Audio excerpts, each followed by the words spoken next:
네, 같은 본문이지만 지난주 설교를 듣고 나서 오늘 다시 읽었던 이 본문 좀 다른 느낌으로 다가오시나요? 전혀 아닌가요? 네, 지난주 우리는 이제 하나님의 영이 사울을 떠났고 또 사울이 하나님이 부르시는 악령에 시달리다가 그것을 해결하기 위해서 이 수금을 타는 자를 찾는 장면을 봤습니다. 그리고 주위에서 그 문제를 해결하기 위해서 누구를 소개하였죠? 네, 다윗. 옛말에 뭐 돈은 숨기고 병은 소문내라 라는 말이 있듯이 다 처음 들어보시는 소문인가요? 돈은 숨기고 병은 소문내라 라는 말 혹시 다 처음 들어보셨나요? 네, 어떤 뜻이냐면 돈은 막 자랑하지 말고 숨기고 병은 여기저기 알리라라는 그런 옛말이 있다고 합니다. 실은 저는 여기 계신 성도님 중 한 분에게 이 속담을 지난주에 들었는데요. 이 속담을 듣고서는 참 옛말에 지혜가 가득하다라는 생각을 하게 되었습니다. 의학적으로 배경이 있건 없건 비슷하게 혹은 불확실한 병에 이 생생한 경험을 가지고 자신에게 효과가 있었던 것을 이제 공유하고 또 공감하면서 굉장히 좋은 도움을 얻기도 합니다. 지지난주부터 우리가 회복을 주제로 계속 이야기를 이어나가고 있는데 이 회복에서 자신을 오픈하는 것은 매우 중요합니다. 오늘 사울이 가리기 힘들었던지 혹은 더 이상 가릴 수가 없었던 상황이었던지 이제 사울이 자신을 오픈하고 나자 사람들이 다윗을 소개합니다. 그리고 사람들이 찾은 해결책으로 나온 다윗. 지난주에 저희가 마지막으로 봤었던 그 다윗을 설명하는 마지막 문장이 뭐였습니까? 18절에 누가 함께 계시더라고요? 네, 여호와께서 그와 함께 계시더이다. 아니, 여호와께서 그와 함께 계시더이다. 그렇게 우리가 늘 누군가에게 소개가 되더라도 여호와께서 함께하는 이가 될 수 있도록 우리가 늘 말씀과 기도를 가까이 하는 신앙인이 되자고 지난주에 이야기를 나눴었죠. 사울의 병세가 어찌나 좀 긴급했던지 꾸물거릴 틈이 없었던 것 같습니다. 당장 따라 나오는 19절입니다. 사울이 이에 전령들을 이새에게 보내어 이르되 양치는 네 아들 다윗을 내게로 보내라 하매 얼른 가서 이새에게 너의 아들 다윗을 이제 데려와라 라고 이야기를 합니다. 그러고 보면 참 재밌습니다. 이게 사울의 입장이 아닌 다윗의 입장에서 오늘 본문을 읽자면은 나름대로 갑자기 사무엘 선지자가 자신에게 찾아와서 나에게 왕으로서 기름을 부었는데 그러면 이제 내가 왕이 되어야 되는 건가? 그를 위해 뭘 해야 되지? 라고 해서 막 여러 가지 생각이 있을 거 아니에요. 왕으로서 무슨 수업을 받아야 되나? 왕으로서 어떤 교양을 쌓아야 되나? 그런데 그에게 주어진 하나님이 맡기신 첫 번째 일이 바로 왕의 자격을 잃어버린 사울을 오히려 섬기는 데서 시작합니다. 그러니까 왕으로 기름 받은 후 다윗은 대략 이때부터 20여 년간을 이 왕으로서의 일을 가까이 지근거리에 있으면서 배우게 되죠. 그러니까 하나님은 첫 번째 인턴십 과정으로 오히려 나쁜 왕, 실패한 왕을 섬기게 만드셨죠. 이 첫 번째 코스가 사울 왕을 섬기는 일이었습니다. 다윗에게 있어서 이 왕의 일과 그 다음에 누군가를 섬기는 이 종의 일은 다른 일이 아니었습니다. 종으로서 섬기는 일이 곧 왕으로서 통치하는 일임을 깨닫게 되는 시간이었죠. 우리는 무슨 일을 하든지 그 일을 통해서 하나님의 다스리심을 표현하고 드러내도록 바라볼 수 있어야 합니다. 우리의 일을 통해 혼돈 가운데서 질서를 이루시고 정결해지고 치유되며 회복되어지는 그 하나님의 사역이 나타나도록 우리 앞에 주어진 일 앞에서 우리가 기도할 수 있어야 한다는 것이죠. 생각해보면 사울과 다윗은 둘 다 왕으로 기름 부음 받았습니다. 그런데 사울은 오히려 이 왕이라는 일을 위해 그 기름 부음을 포기합니다. 하나님의 뜻도 잃어버리고 하나님의 능력을 의지하지 않았습니다. 오히려 지난주에 이야기했던 것처럼 자신의 왕권과 강화와 이 사람들 사이에서의 이 인기 영광을 위해서 하나님을 이용하려고 했습니다. 그렇게 하나님께서는 사무엘의 입술을 통해 그 유명한 말씀 순종이 제사보다 낫다 라고까지 말씀하지 않으셨습니까? 다윗도 기름 부음 받은 자입니다. 한편으로는 이런 생각 들지 않겠습니까? 아니 나나 사울이나 둘 다 기름 부음 받았던 자인데 왜 내가 사울 옆에서 그저 수금이나 타고 뭐 사울 치료하는 그곳에 있어야 되겠어? 라는 생각이 있지 않겠습니까? 그러나 다윗은 이 성김의 자리에 최선을 다한다는 것입니다. 오늘 그에게 주어진 일은 사울 옆에 다가가서 사울이 힘들 때 수금을 타는 일입니다. 그러나 하나님의 일을 하는 다윗에게 오늘 그가 하고 있는 일은 또 한편으로는 저 무질서한 영혼에게 질서를 공급하는 자, 저 세상의 어려움 가운데서 시달리고 있는 영혼을 상쾌하게 해주는, 영혼을 소생케 하는 목자로서의 일이기 때문입니다. 하나님의 기름 부음 받은 자로서, 성령이 충만한 자로서 그 앞에서 주어진 일은 왕의 앞에서 수금을 타는 그저 하찮게 보이는 그런 일이 아니라 오늘 하나님이 나에게 맡기신 사명이 되는 것이기 때문입니다. 그런 의미에서 오늘 여러분 앞에 주어진 일은 어떤 일인가요? 월급 200만 원짜리 일인가요? 그저 내가 가정 안에서 내가 밥 안 차려주면 안 되니까 하는 그런 가정에 가사 도우며 같은 그런 일인가요? 아니면 적어도 내게 주어진 몇 명의 사업장이라도 이걸 통하여서 하나님의 사랑을 이 땅 가운데 전달할 수 있는 축복의 통로입니까? 하나님이 나에게 맡기신 이 가정을 윤택하고 풍족하게 만드는 맛있는 음식을 차릴 수 있는 이 생명의 양식의 통로입니까? 오늘 이 말씀은 하루하루 우리에게 주어진 일과를 감당해가는 일상을 살아가는 우리에게 우리가 어떠한 마음가짐으로 살아가야 하는지, 그리고 똑같은 일 앞에서도 우리 그리스도인들은 어떠한 삶을 고백하며 살아가야 하는지 또 다른 도전을 하게 해줍니다. 이런 성김의 자리에서 사울이 이제 다윗을 불렀습니다. 이어지는 20절입니다. 이새가 떡과 한 가죽 부대에 포도주와 또 염소 새끼를 나귀에 실리고 그의 아들 다윗을 시켜 사울에게 보내니. 그러니까 다윗의 아들 이새가 이 다윗을 통해서 감사의 예물을 사울에게 보냅니다. 이 아들이 궁중에 일을 하는 일에 차출되는 영광을 가지게 되었으므로 선물을 보낸다는 것이죠. 이 정도 선물을 보낼 정도면 이새도 돈이 꽤 들었을 텐데 이걸 다 감당하는 것 같아요. 그런데 여기에 참 재미있는 해석이 있습니다. 그러니까 당시 그 문화권 안에서 이 빵과 술은 통상적으로 이제 쓰이는 이 왕실에 바치는 예물인데 이 새끼 염소는 사실 제사를 위해 사용되어지는 그러니까 일반적인 선물이 아니라는 것입니다. 그래서 저도 이제 LSC에서 이분 수업을 청강한 적이 있었는데 그 WBC 주석의 이 사무엘상 파트를 담당했던 이 랄프 클라인이라는 교수는 여기에 굉장히 재미있는 해석을 가져옵니다. 그러니까 나중에 이 고대 시대의 계약에 대해서 좀 더 이렇게 자세한 재미있는 이야기를 나눌 기회가 있겠지만, 그러니까 고대 이스라엘 지역에서는 이 염소 새끼가 이 베리트 계약을 확인하는 용도로 사용이 됩니다.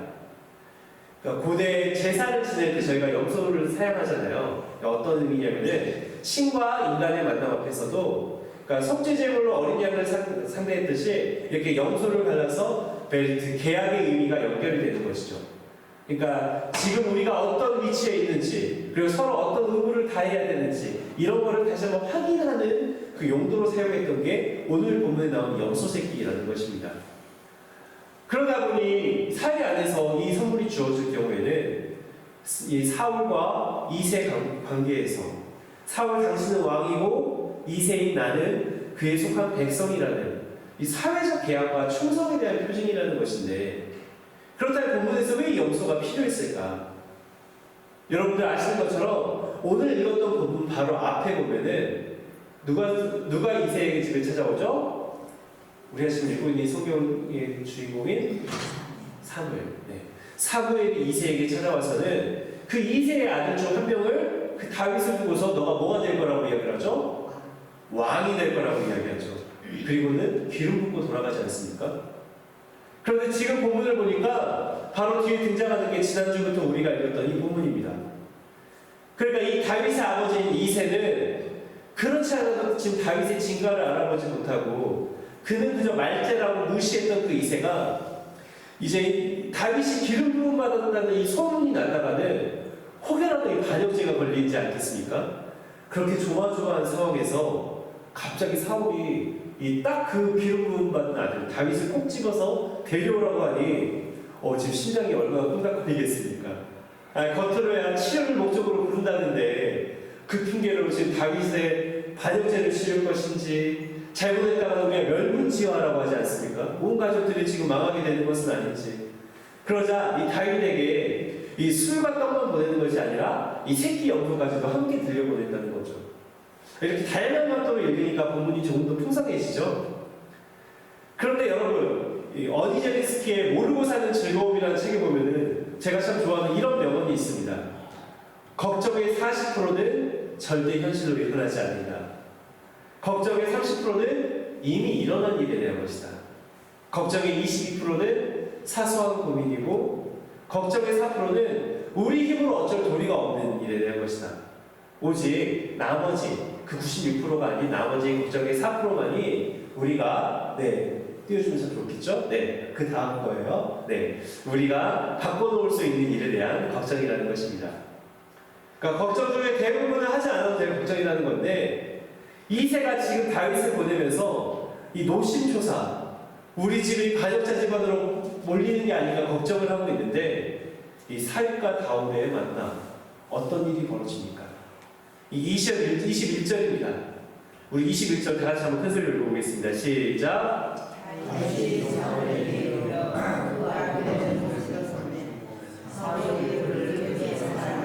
자기의 고비를 드는 자로 삼고.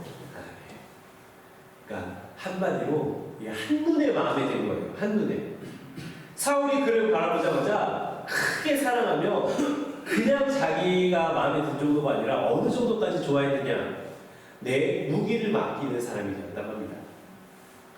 여기서 뭐 사랑한다는 이야기가 뭐 동성을 사랑하게 된다 이런 얘기가 아니라요. 그러니까 마음에 쏙 들었다는 겁니다. 여러분, 무기를 어떤 자에게 맡깁니까? 지금 내 무기인데 당장 나를 찌르는 칼이 될 수 있는데 내가 믿을 수 있는 사람에게 그 무기를 맡기지 않습니까? 그러니까 지금 경계심이 없다는 것입니다. 그냥 사울이 온몸으로 다윗을 한가히 맞이하자 하나님의 영이 함께하는 다윗, 이 성령 충만한 다윗과의 만남이 어떤 결과를 맞이하느냐. 23절 함께 읽겠습니다. 시작. 하나님께서 부리시는 악령이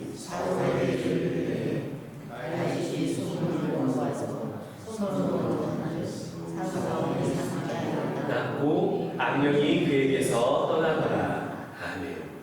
이 사울이 상쾌하여 낳고 악령이 그에게서 떠나가라. 아멘. 저는 이게 우리의 예배에 있어서 참 중요하다고 생각합니다. 물론 예배의 순서를 준비하는 손길이 있죠. 그러나 여러분 예배 가운데 목사님 저를 만나러 오셨습니까? 아니죠. 뭐 오늘 예배 가운데 기도하는 우리 김은진 권사님 만나러 오셨어요? 아니죠. 아니 우리 찬양단 이미 좀 벌써 좀 팬들이 있는 것 같던데 우리 박래준 집사님과 박근덕 집사님 만나러 오셨어요? 아니죠. 그 준비와 예배의 예전, 그 너머에 하나님의 말씀 듣고 함께 찬양하고 기도하러 오신 거 아니겠습니까? 예배 중에 다윗처럼 다윗은 치료의 통로가 되는 사람, 이 예배를 인도하는 사람, 그러니까 사울은 또한 치료가 필요한 사람으로 볼 것 같으면 오늘 우리 성도들이 교회 예배 나올 때 마음에 상한 마음으로 나오고 정말 그 가정이 때론 찢기고 온몸이 영적으로 육적으로 아프고 힘들고 일주일 내내 주를 위해 살다가 피 흘리면서 나온 그 상한 심령으로 나오는 거 아니겠습니까? 여러분이 그렇게 나왔는데 여기에서 찬양 인도하고 뭐 기도하고 설교하고 다윗과 같은 입장에 서서 여러분에게 예배를 인도할 때 여러분에게 치료와 응답이 일어나기 위해서는 그런 사울과 같은 열린 마음이 우리에게 있어야 된다는 것입니다. 어떤 마음이냐면은 경계심을 가지고 보는 것이 아니라 마음을 활짝 열어 여러분 스스로를 지키고자 했던 그 무기까지 다 맡겨버릴 정도로 이 예배에 신뢰하면서 이 예배 가운데 여러분을 온전히 맡기는 그러한 자세로 나아갈 때 하나님의 능력이 여러분 안에 흘러들어가는 거예요. 믿으십니까? 예배에 나왔으면서도 마음에 벽을 쌓고 있는 사람은 예배 드리는 내내 은혜가 안 늘어갑니다. 사울이 마음을 완전히 보자마자 다윗에게 활짝 열었기 때문에 가운데 역사가 일어난 것처럼 여러분이 오늘 예배 드리면서도 오늘 찬양 어떤 거 하나 안 하나 보자. 오늘 내가 좋아하는 찬송 있는가 보자. 오늘 기도하는 사람은 무슨 옷 입고 나왔나. 지난주에는 은혜 받았는데 오늘 아니네. 오늘 얼마나 잘하나. 앞에 나온 목사는 오늘 얼마나 재밌는 이야기 하나 보자.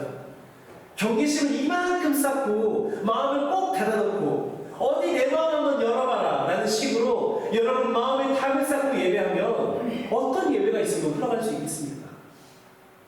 어떤 병이 있어도 치료가 안 되고 그 답이 못 넘어갑니다. 오늘 사울에게 있어 이 마음의 병이 치료의 역사가 신속하게 일어난 것은 다윗을 보자마자 마음을 활짝 연 거예요. 다윗 네가 수금으로 옛날 찬양을 하든 복음성가를 부르든 요새 젊은 애들이 하는 알아들을 수 없는 가사 랩 있는 힙합으로 하든 아니면 우리 임영웅 같은 우리 뽕짝을 하든 트로트를 하든 오늘 나는 하나님의 영이 함께하는 너와의 만남을 통해 은혜받겠다. 악령의 괴롭힘으로부터 벗어날 준비가 되어 있다. 그렇게 사울이 처음 본 다윗에게 무기까지 맡길 정도로 마음을 다 열게 더 이상 악령의 괴롭힘이 사울을 범하지 못하게 한 거 아니겠습니까? 여러분 오늘 오신 이 예배 시간이 얼마나 귀한 시간인데 예배에 와서 끝날 때까지 오늘 스피커 소리가 더 크니 작니 오늘은 이 찬양이 마음에 드네 안 드네 박자가 빠르네 느리네 왜 우리 교회는 반주자도 없어가지고 반주기 소리야 목사도 왜 오늘따라 또 하필이면 코맹맹이 소리야 평상시에는 소리도 짧게 하더니 오늘은 몇 분이 더 기네 마네. 여러분 예배 마칠 때까지 경계만 하다가 그 마음만 열어도 하나님의 역사가 여러분에게 실시간으로 일어날 때 어떤 경우에 어떤 말씀이 어떤 종이 서서 하나님의 말씀을 전한다 할지라도 예배 준비는 물론 예배 순서를 맡는 이들이 정말 최선을 다해야겠지만 오늘 이 예배 시간 은혜를 위해서도 여러분들 위해서 우리 권사님들 아침부터 모여가지고 오늘 이 예배가 정말 우리 성도님들이 하나님 만난 예배 되게 해달라고 정말 하나님 경험하고 삶의 위로와 변화를 경험하는 예배 될 수 있게 해달라고 모여가지고 기도하면서 이 예배 시작하듯이 여러분도 마음의 담을 좀 낮추고 하나님 오늘 어떤 찬양으로 어떤 말씀을 주셔도 내가 그를 통해 주님 만나겠습니다 할 때 이 예배 가운데 주의 놀라운 역사가 일어날 줄 믿습니다. 여러분 참 재밌는 게 나중에 보면요 수금을 똑같은 다윗이 똑같은 수금을 타는데 사울에게 효력이 안 생겨요. 지금은 사울에게 상쾌하게 되고 악한 영들이 떠나가잖아요. 나중에는 오히려 물건을 집어던지면서까지 다윗을 죽이려고 합니다. 언제든 사울에게 그렇게 치료가 일어나지 않느냐. 다윗을 신뢰하지 못하고 미워함으로 만나게 되었습니다. 사울이 악령에 괴로워할 때 예전처럼 똑같은 수금을 타는데도 불구하고 받아들이지 못하니까 창을 들고 다윗을 죽이려 던지지 않았습니까? 오늘 여러분은 어떤 마음으로 이 자리에 나오셨습니까? 오늘 예배 가운데 마음을 활짝 열고 주님 앞으로 나갈 때 정말 하늘문을 열어주시는 주님의 은혜와 능력이 여러분의 삶 가운데 흘러가고 역사하는 줄 믿습니다. 아멘. 그런데 여러분 정말 슬픈 사실은요. 지난 2주간 이 본문을 집중하면서 함께 은혜받고 사울에게 찾아온 놀라운 치유와 회복을 이야기하지만 결국 많은 것들이 제자리로 돌아오게 된다는 것입니다. 결국 사울이 23년처럼 잠시 상쾌하여 났고 악령이 그에게서 떠나갔지만 다윗과 같이 하나님의 영이 그와 함께하지 않는 이상 결국 사울은 다시 악한 영의 지배를 받게 됩니다. 저는 그러한 의미에서 이 시편 51편 11절에 다윗의 외침이 다시금 떠오릅니다. 우리 함께 한번 읽어볼까요? 시작. 나를 주 앞에서 쫓아내지 마시며 주의 성령을 내게서 거두지 마소서. 이 성령 충만한 다윗과의 만남 가운데 마음이 상쾌해지고 악령이 떠나는 경험까지 하였지만 결국 다시는 그 길로 들어서고 마는 사울. 지금 우리도 사순절을 지나고 있습니다. 그런데 우리에게 회복이란 과연 무엇일까라는 생각을 하게 됩니다. 잠시 내 위기가 벗어나면 그게 회복일까요? 잠시 내가 원하는 것들이 이루어지면 그게 내게 있어 회복일까요? 지금 다윗은 자신의 첫 사역, 기름 부음 받고 나서 첫 사역인 사울 옆에서 수금을 타면서 사울의 안경에서 벗어나게 했던 그 사역을 통해서 무엇을 배웠을까요? 하나님은 왜 다윗에게 기름 부은 후에 수많은 일들이 있는데도 불구하고 지금 이렇게 악령에 시달리고 있는 사울을 가까이에서 보살피게 했을까요? 또 오늘 이 사순절을 지나고 있는 우리에게 하나님은 왜 오늘 이 본문을 읽게 하시는 것일까요? 그리고 지난주부터 2주간 이 본문을 바라보면서 이 본문이 우리에게 하고 싶은 이야기는 무엇일까요? 기름 부음 받은 이에게 왕이란 그저 남들이 원하는 것을 복받듯이 주어졌다 안 주어졌다 이게 문제가 아니라 하나님의 힘으로 그 모든 걸 감당하는 것입니다. 내게 있어 어려운 것들, 이 사울에게 임한 치유처럼 신기한 기적으로 이루어지고 해결되고 이게 문제가 아니라 우리가 이를 통해 늘 성령 충만한 삶으로 거듭나야 하는 것이구나. 그러기 위해서 우리에게 중요한 것은 지금 내 눈앞에 있는 문제가 이루어진다 안 이루어진다, 내가 주님과 함께 있냐 아니냐. 방금 시편 51편에서 다윗이 처절하게 외치는 것처럼 나를 주님 앞에서 쫓아내지 마시며 주의 성령을 내게 거두지 마옵소서. 중요한 것은 지금 내가 주님과 함께 있냐 아니냐, 이런 이야기일 수 있다는 거죠. 사랑하는 성도 여러분, 정말 성령 충만한 가운데 늘 주님과 동행하는 우리 요사비 교회가 되길 바랍니다. 제가 여러분들에게 정말 민망할 정도로 계속 연이어서 이렇게 매일 성경 교재 흔들면서 꼭 말씀으로 하루를 시작하라고 말씀드리는 데는 이러한 이유가 있습니다.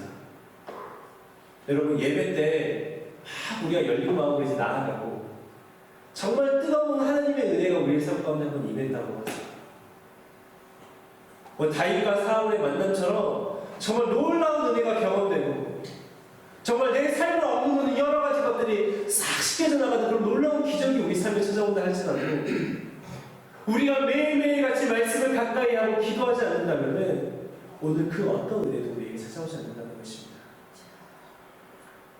오랜 신앙생활 하신 분들에게 정말 죄송한 말씀입니다만 내가 교회 몇 년을 다녔는데, 내가 교회에서 어떤 직분까지도 맡았는데, 내가 교회에서 이런 헌신도 하고 이런 봉사도 있었는데, 그런데 여러분, 냉정하게 오늘 여러분이 말씀 읽고 기도하지 않는다면 그 모든 게 헛된 게 됩니다. 사울로 한번 바라보십시오.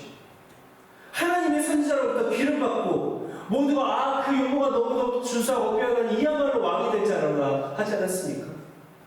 그런 축복 가운데 왕이 되었고 실제로 그가 주의종으로 사용되기까지 하였습니다. 그러나 우리가 매일매일 말씀과 기도로서 성령 충만하지 않는다면 우리는 저 악한 영들 앞에서 연약할 수밖에 없다는 것입니다. 정말 간곡히 제가 부탁을 드립니다. 제 이런 이야기가 그저 매번 잔소리로밖에 안 들리시더라도 다시 한번 말씀을 드립니다. 이 속는셈 치고라도 매일 아침에 교재 펼쳐서 이 정해진 그날 분량의 말씀 읽으시고 기도하시고 그 가운데 주시는 은혜로 정말 성령 충만함으로 하루하루 살아갈 때 주의 놀라운 은혜와 회복의 은총이 여러분의 삶 가운데 그리고 우리 요사비교회 가운데 있을 줄 믿습니다. 함께 기도하겠습니다. 하나님 아버지, 주의 영이 함께 하더라는 다윗과 주의 영이 떠난 사울, 이들의 만남을 바라보며 우리의 신앙을 되돌아봅니다. 나에게 주어진 모든 일을 주께서 맡기신 일로 감당하는 신앙인으로 이 땅을 살아갈 때 다윗처럼 늘 주님과 함께하되 늘 주의 말씀과 가까이 있고 기도로 주와 소통하는 우리의 삶이 되게 하옵소서. 바라기는 또한 교회로 만나는 우리의 만남이 이 사울에게 다윗이 다가가 악령이 나간 것처럼 서로에게 늘 선한 만남이 되게 하옵시며 주 안에서 합력하여 선을 이루는 믿음의 동지 되게 하옵소서. 예수 그리스도의 이름으로 기도드립니다. 아멘. 다 함께 자리에서 일어나셔서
주